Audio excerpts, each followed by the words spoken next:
With David Bakhtiari gone and Yosh Nijman now in Carolina, the Green Bay Packers offensive line depth problem comes into sharp focus. Plus, we try and find the perfect pair to pair with the Packers' new pair of high priority free agents.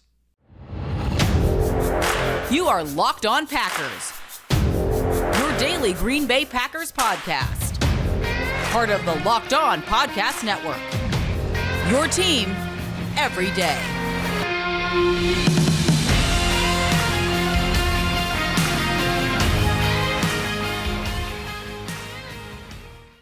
You are Locked On Packers, part of the Locked On Podcast Network, your team every day. I'm Peter Bukowski, and I cover the Packers for The Leap, a newsletter I would love for you to subscribe to. Follow me on Twitter, Peter_Bukowski. Follow the podcast on Twitter, Locked On Packers. Like us on Facebook. Subscribe to the podcast to iTunes, Spotify, Google Podcasts, wherever you find podcasts. You will find Locked On Packers, the #1 Packers podcast on the internet. And the show for fans who know what happened, they want to know why and how. Thanks to everyone who makes Locked On Packers their first listen every day. We hope you like starting your day with us as much as we like starting our day with you. Today's episode brought to you by our friends at Game Time. Download the Game Time app, create an account, and use code LOCKEDON for $20 off your first ticket purchase. Last minute tickets, the lowest price, guaranteed. It's Game Time. Yosh Nijman is now a Carolina Panther on a 2-year deal. That's an interesting landing spot for him because he's not expected to start there. I think he is a starting caliber left tackle. There are half a dozen to a dozen teams that could probably start him tomorrow at tackle and improve their situation, but some teams are not quite willing to make that concession with young players, etc. I mean, there's a lot of reasons for this. David Bakhtiari, now gone. And this ties into something we've been talking about a number of times over the last few weeks here as we head toward the draft. I thought it was possible the Packers would have some interest in some free agent offensive linemen, Kevin Zeitler potentially being one.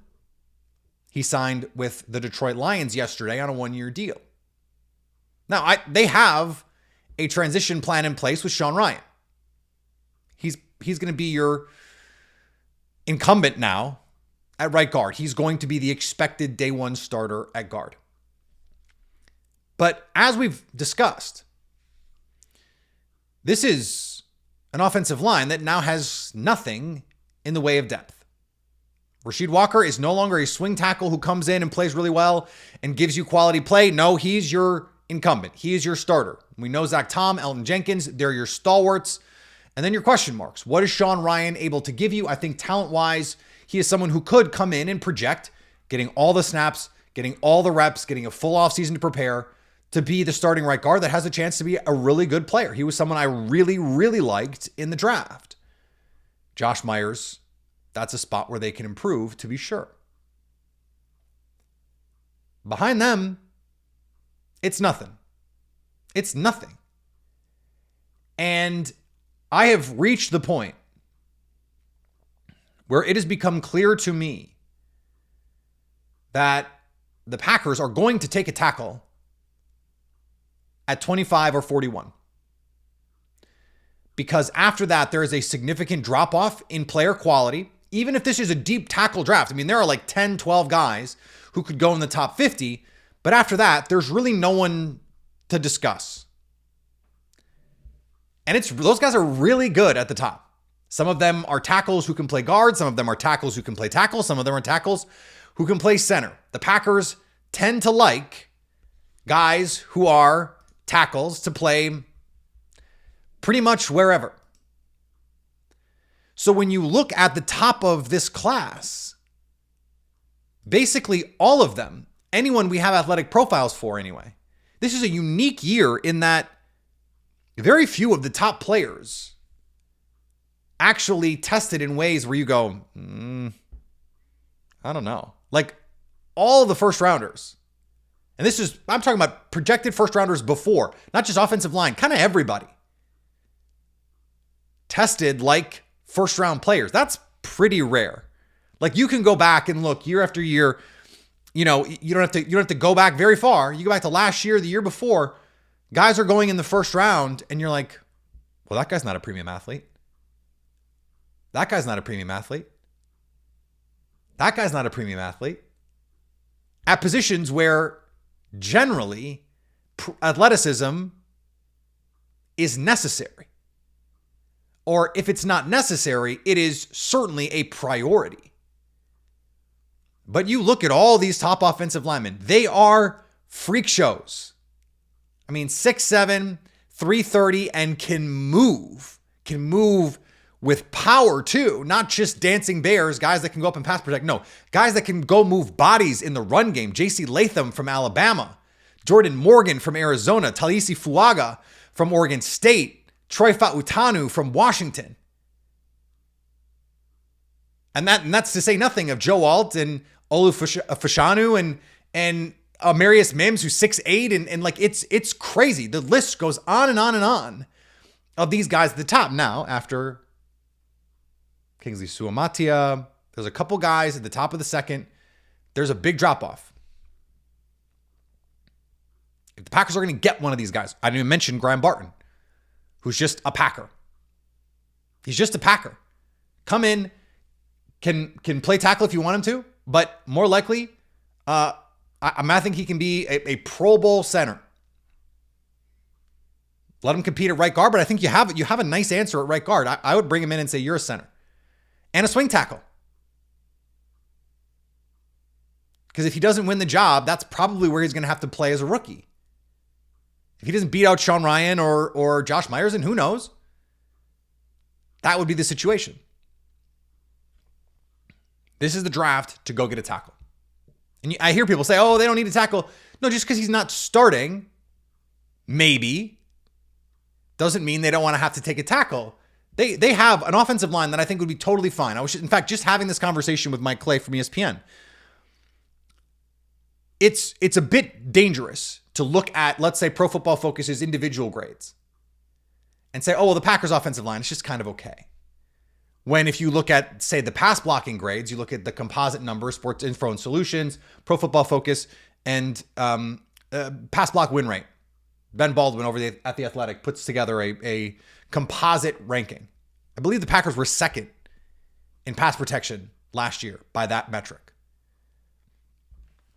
Even though individually, you look at like the Pro Football Focus numbers, they weren't great. Alan Jenkins is really good. Zach Thomas really good. JRJ is solid. Rasheed Walker is solid. Josh Myers. Offensive line is a weak link system.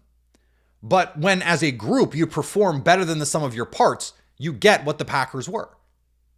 That's what they were last year. They were a team that, especially in the second half, when Rasheed Walker really took hold of that left tackle job, they were better than the sum of their parts. When Sean Ryan was playing 50% of snaps down the stretch, the last 6 games of the year, he was playing 40, 50% of snaps. Part of that was the injury with John Runyon. We heard John Runyon on the show say that. Worst case scenario, you're getting depth at a position where no one has depth. And this is something that I know we've talked about, but it is now that, there was a chance Yosh Nijman comes back, and then you kind of don't worry about it as much because you have a plan. You have a center who started a lot of games for you. You have a right guard who you drafted in the top 100. You've got a swing tackle you feel comfortable with. You've got a developmental tackle in Caleb Jones. And you've got a backup interior offensive lineman. You got Royce Newman. Royce Newman. But okay, take someone on day 3 if you want another swing interior offensive lineman. That's fine. 4th round pick. Even a 3rd round pick, they've got an extra one.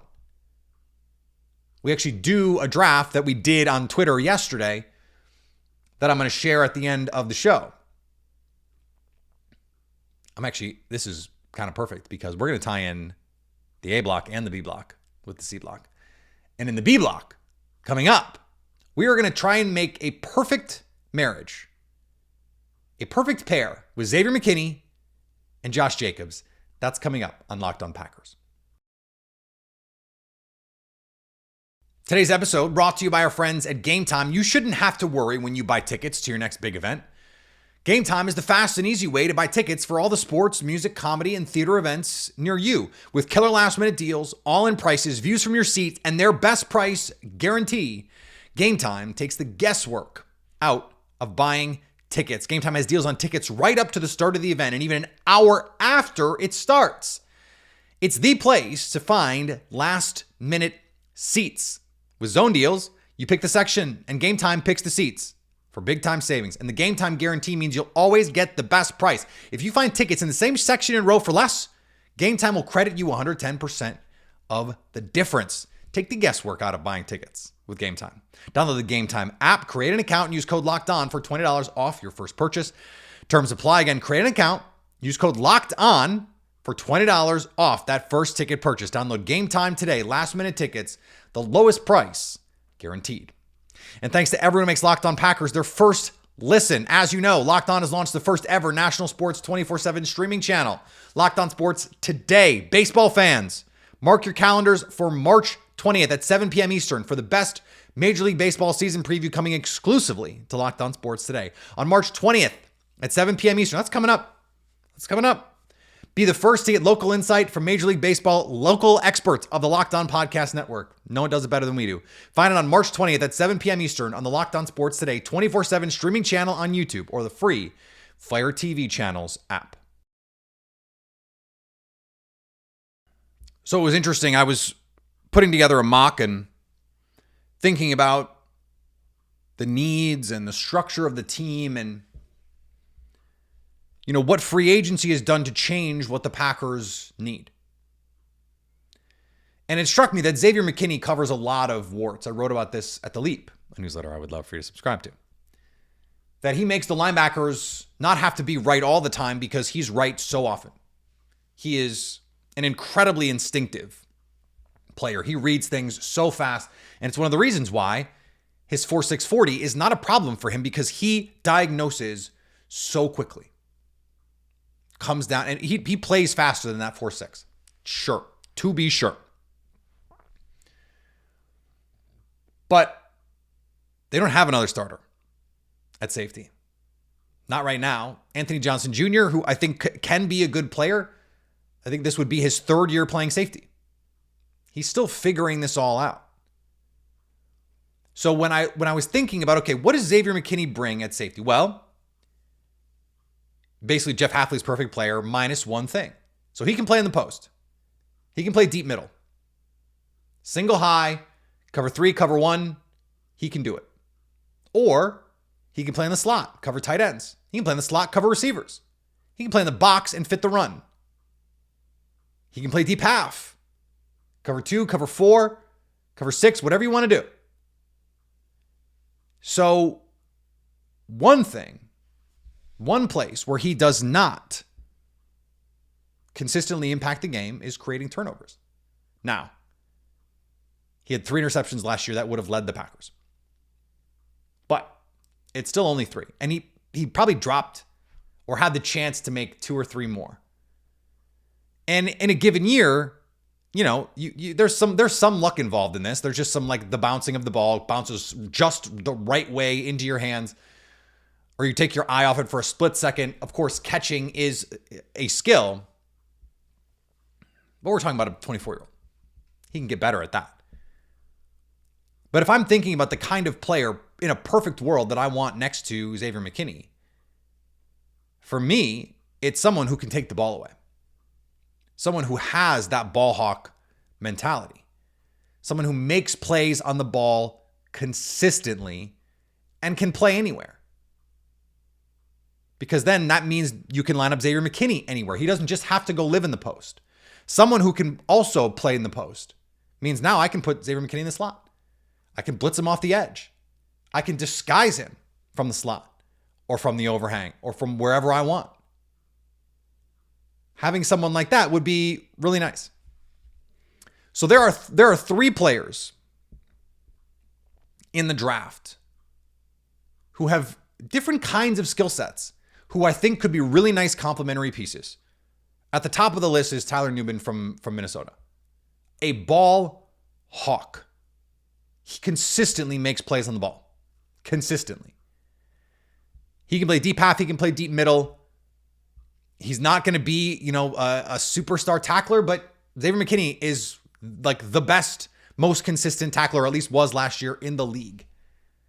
He had a missed tackle rate that was a third of Darnell Savage's last year. Now, I think Rudy Ford, for a lot of these same reasons, is someone who he actually led the Packers in interceptions last year. He's a smart, fast, physical player who can play in the slot. Something he did in Jacksonville, can play in the box. He can disguise coverage. We saw that 2-interception game against Dak Prescott 2 years ago. I think he was playing really nice football last year when he got hurt.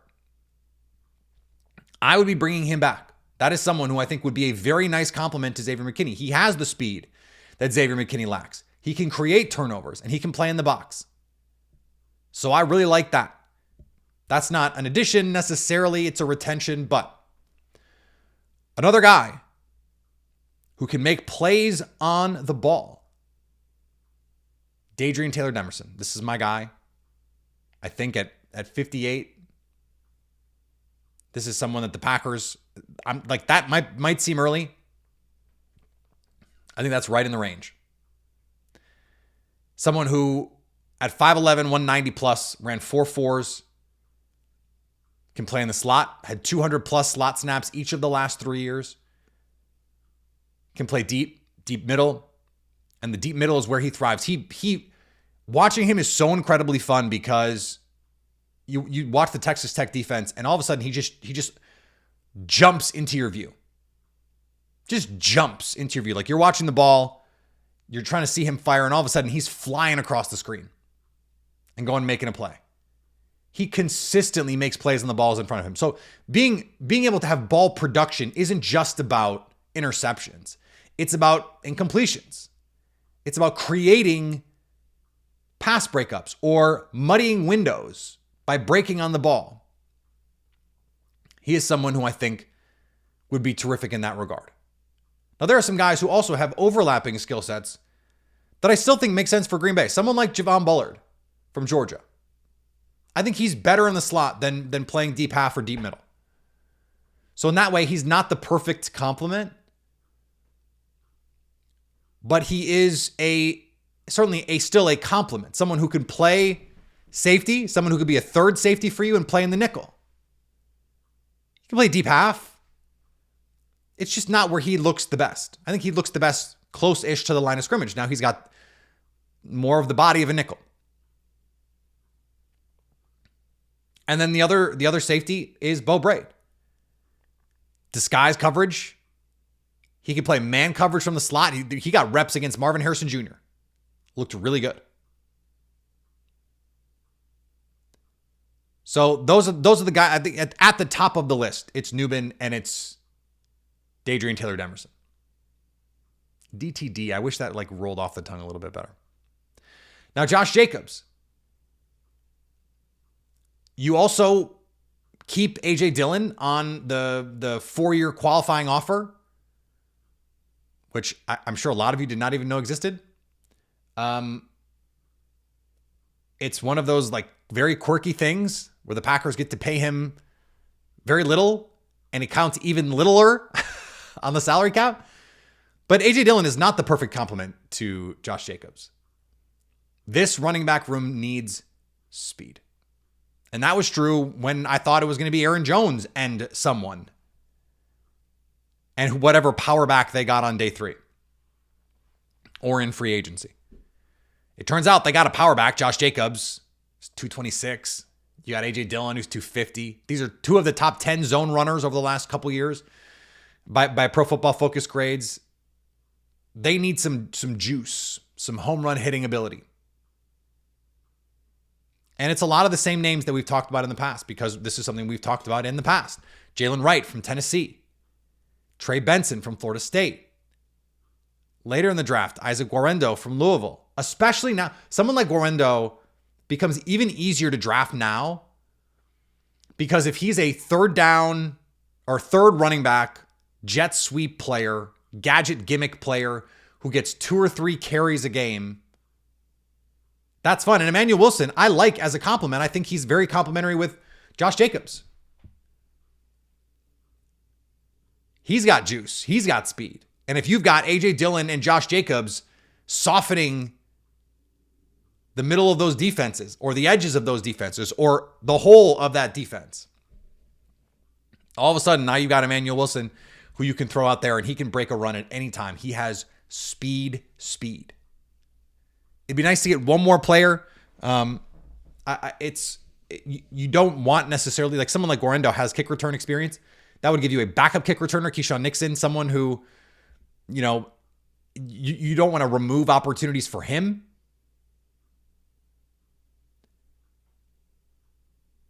But how much do you want to invest? Now, A.J. Dillon is a 1-year deal. So this is a prove-it deal for him. You'd like to get a guy who is just your complementary piece with Josh Jacobs, which means a Jalen Wright. I mean, Jonathan Brooks, just because he's good, would also work.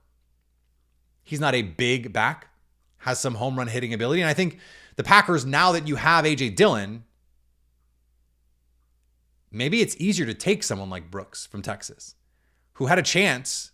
You listen to Bob McGinn's scouts. They said, if he doesn't get hurt, he might be the one guy in this draft that everyone's going, I want that guy. I think that guy's a first-round pick. But he got hurt. Now that you have A.J. Dillon for 1 year, you got a guy who in the middle of the fall tears his ACL. Maybe he's not back until November, December to 100%. Well, you don't need him. You've got 3 good running backs. But in a year,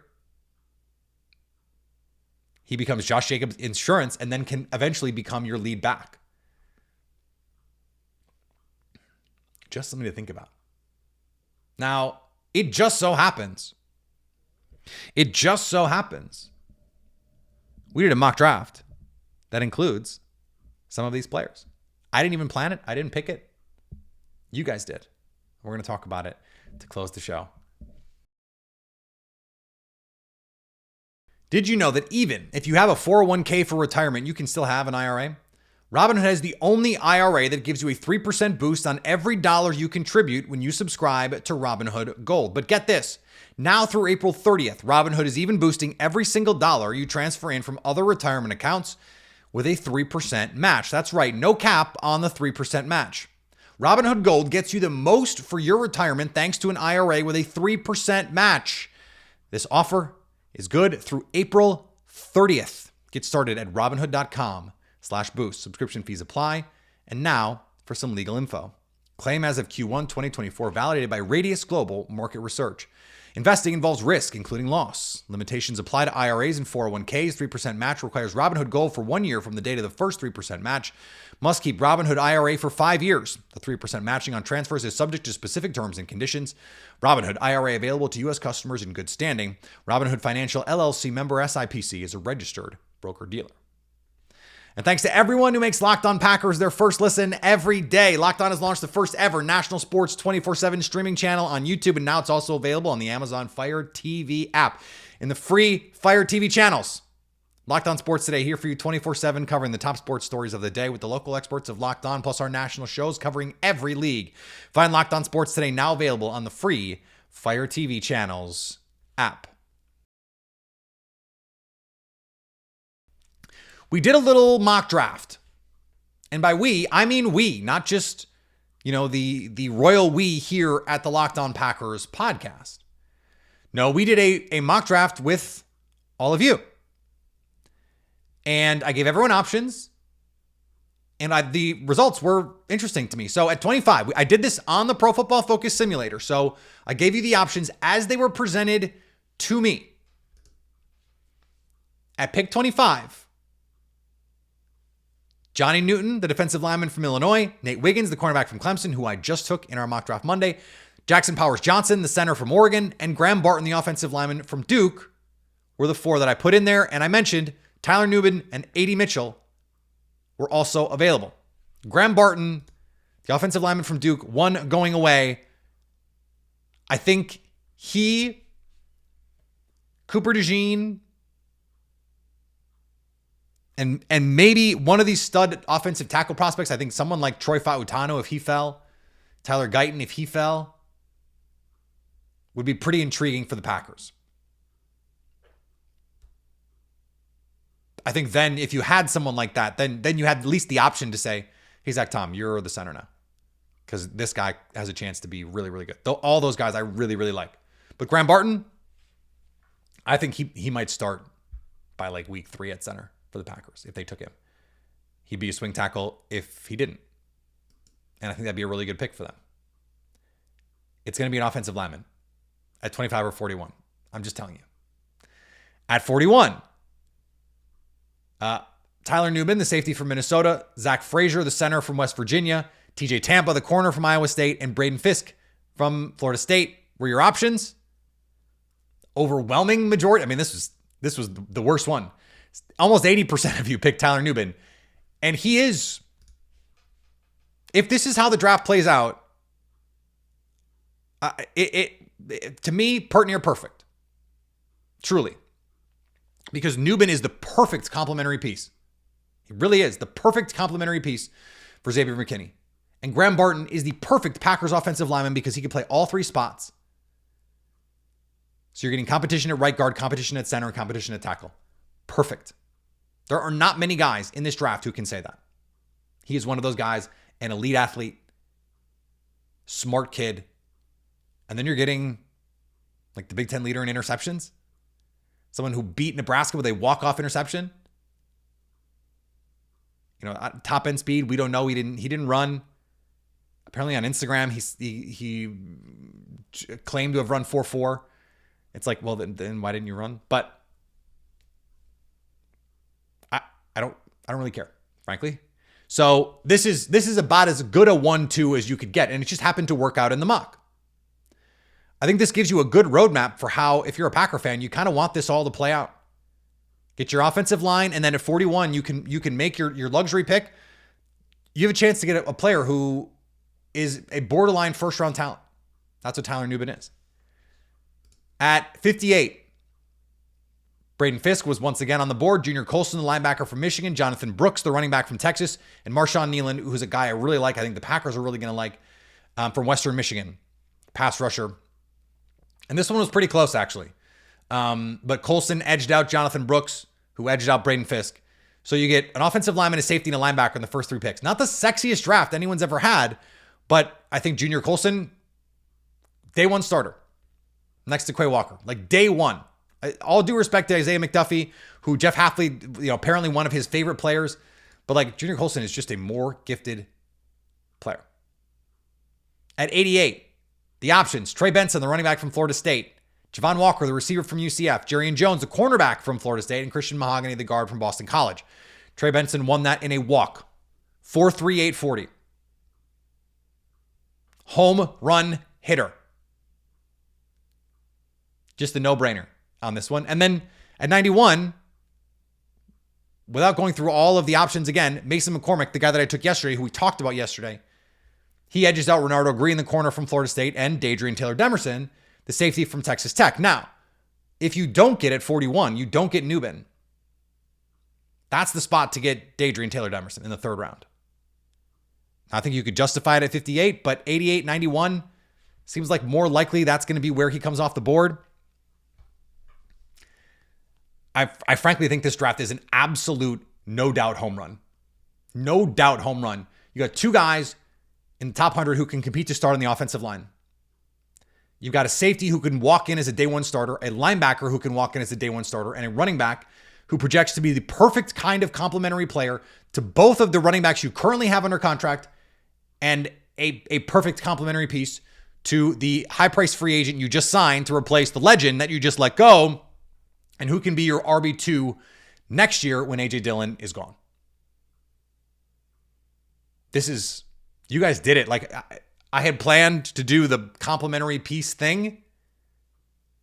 And then I was like, oh, I want to do this mock draft too. You guys picked it. So I didn't even prep you. You folks on the socials, you did it. And it kind of just worked out perfect. If this worked out this way for the Packers, they'd be in pretty good shape. Back tomorrow. More on Locked On Packers. Follow me on Twitter, Peter_Bukowski. Follow the podcast. Twitter, Locked On Packers. Instagram, Locked On Packers. TikTok, Locked On Packers. Facebook, Locked On Packers. YouTube, Locked On Packers. So you can stay Locked On Packers.